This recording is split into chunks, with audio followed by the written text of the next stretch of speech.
तो शुरुआत भारत की बैटिंग से करते हैं। हाँ ठीक है। भारत ने टॉस जीता, पहले बैटिंग ली।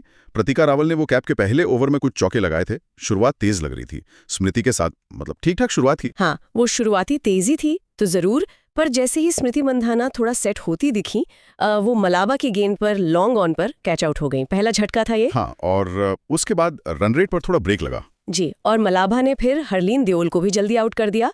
यहाँ से ना भारतीय पारी थोड़ी, आप कह सकती हैं, पटरी से उतरी, खासकर लेफ्ट आर्म स्पिन के खिलाफ। और फिर क्लोट्रायन भी आ गई। मतलब देखते देखते 26वें ओवर तक स्कोर 102 पर 6 हो गया था।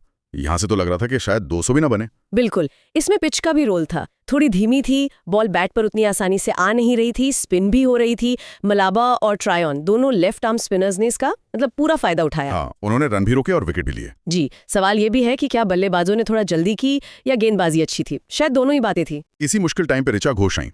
अमनजोत कौर दूसरे एंड पर थी। उन्होंने मतलब इस बार अटैक से ज्यादा साथ निभाने पर ध्यान दिया। ये पार्टनरशिप बहुत जरूरी थी। हाँ, बिल्कुल जरूरी थी। ऋचा ने भी आते ही बड़े शॉट नहीं खेले, थोड़ा टाइम लिया है ना। हाँ, काफी संयम दिखाया।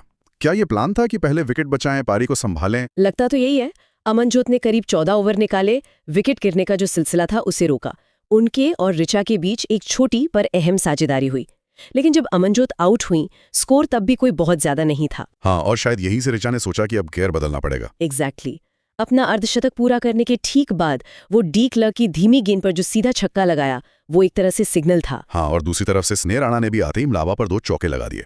इरादे साफ थे अब। वो पार्टनरशिप 8वीं विकेट के लिए ऋचा और स्नेह राणा के बीच कमाल की थी। सिर्फ 53 गेंदों में 88 रन।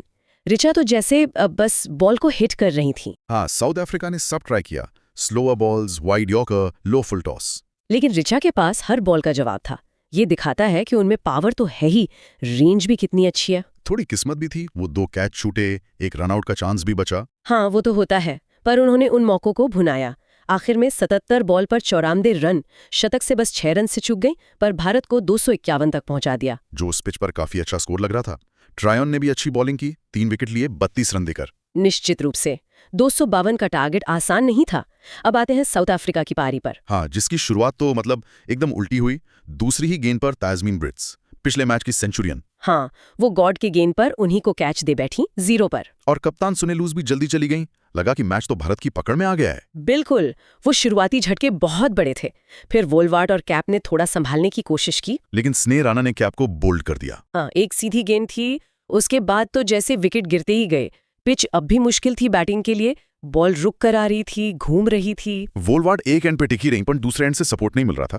20 ओवर में 81 पर 5 थे वो। जी, उस पॉइंट पे लग रहा था कि साउथ अफ्रीका शायद हार जाएगी। बिल्कुल। यहाँ से वापसी बहुत मुश्किल लग रही थी, पर यहीं से मैच ने करवट ली। लॉरा वोलवार्ट और क्लो ट्रायन। हाँ, ये पार्टनरशिप बहुत अहम थी। उन्होंने जल्दबाजी नहीं की, भारतीय स्पिनर्स को ध्यान से खेला। राणा, गॉड, दीप्ति सबने कोशिश की उन्हें बांधने की, पर इन दोनों ने विकेट नहीं दिया। कैसे खेली ये साझेदारी? मुझे लगता है उन्होंने स्ट्राइक रोटेट करने पर ज्यादा फोकस किया, खराब गेंदों का इंतजार किया, पिच को समझा। छठे विकेट के लिए 61 रन जोड़े। ये साउथ अफ्रीका को वापस गेम में ले आया। लेकिन जैसे ही लगा कि ये जोड़ी खतरनाक हो रही है, तभी क्रांति गॉड की वो यॉर्कर वोलवार्ट को बोल्ड कर दिया 70 रन पर। कमाल की गेंद थी वो। हाँ, लगा कि अब फिर से भारत का पल्ला भारी है। पर कहानी अभी खत्म नहीं हुई थी। क्लो ट्रायन का साथ देने आई नादीन डी क्लर्क, 7वें विकेट की पार्टनरशिप। इसने तो पूरा मैच ही पलट दिया। हाँ, शुरुआत में ये दी थोड़ी धीमी थी, लेकिन जैसे जैसे रन चाहिए थे, रेट बढ़ रहा था, दोनों ने गियर बदला। बिल्कुल, असली अटैक शुरू हुआ 46 ओवर में। डी क्लर्क ने पहली 2 गेंदों पर छक्का फिर चौका लगाया। लेकिन उसी ओवर में ट्रायन 49 पर आउट हो गई। 69 रन की पार्टनरशिप टूटी। लगा कि फिर मैच खस गया। हाँ, लगा तो था, लेकिन डी क्लर्क के इरादे शायद कुछ और ही थे। ट्रायन के जाने के बाद उन्होंने अकेले ही कमान संभाल ली। वो क्रांति गौड़ का अगला ओवर, 47वां ओवर, 18 रन बना डाले। जी, 2 चौके 1 छक्का। उस एक ओवर ने जैसे मैच साउथ अफ्रीका की झोली में डाल दिया। अविश्वसनीय बैटिंग। ये सिर्फ हिटिंग नहीं थी, है ना, काफी सोच समझकर खेल रही थी। हाँ, बिल्कुल कैलकुलेटेड एग्रेशन था। उन्हें पता था कि ज्यादा बैटिंग बची नहीं है। बड़े शॉट्स भी खेले, सिंगल डबल लेके स्ट्राइक भी रोटेट की, गैप्स ढूंढे, दिखाया कि प्रेशर में कैसे खेलते हैं। 54 गेंदों पर नाबाद 84 रन। ये पारी ही टर्निंग पॉइंट थी। और फिनिश भी अपने स्टाइल में किया। 39वें ओवर में लगातार 2 छक्के लगाकर मैच खत्म कर दिया। 7 गेंद रहे थे, 252 बना लिया 7 विकेट पर। क्या रन चेस था। वाकई 81 पर 5 से इस तरह जीतना किसी भी टीम के लिए बहुत बड़ी बात है। ये साउथ अफ्रीका का मतलब वो फाइटिंग स्पिरिट दिखाता है। तो चलिए अब इस मैच के जो मुख्य पॉइंट्स हैं उस पर एक नजर डालते हैं। सबसे बड़ा कॉन्ट्रास्ट तो यही है, ऋचा घोष की 94 रन की पारी हारी हुई टीम से आई और डी क्लर्क की 84 नॉट आउट वाली पारी ने मैच जिता दिया। सही बात है, individual brilliance versus team effort. हाँ, और अगर देखें तो साउथ अफ्रीका की जीत में पार्टनरशिप्स का बड़ा रोल रहा। बिल्कुल।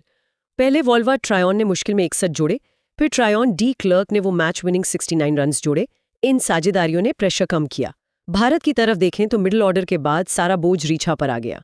उनकी पारी शानदार थी, पर शायद दूसरे एंड से वैसा सपोर्ट नहीं मिला जैसा डी क्लर्क को ट्रायन से मिला। साइका और ट्रायन का ऑलराउंड गेम, पहले 3 विकेट, फिर वो 49 रन्स और वो अहम पार्टनरशिप, उनका रोल कितना बड़ा था। निश्चित रूप से वो एक्स फैक्टर साबित हुई, और पिच का रोल भी नहीं भूलना चाहिए। दोनों पारियों में उसने बैटिंग मुश्किल बनाई। हाँ, हर रन की कीमत बढ़ गई थी। जी, साउथ अफ्रीका ने शायद कंडीशंस को थोड़ा बेहतर अडॉप्ट किया, मुश्किल पलों में साझेदारियां बनाई, जो आखिर में फर्क कर गया। तो कुल मिलाकर एक यादगार मैच, साउथ अफ्रीका के लिए एक जबरदस्त वापसी वाली जीत, भारत के लिए थोड़ी निराशा, टूर्नामेंट की पहली हार, वो भी ऋचा की इतनी अच्छी पारी के बावजूद। हाँ, पर खेल है, चलता है।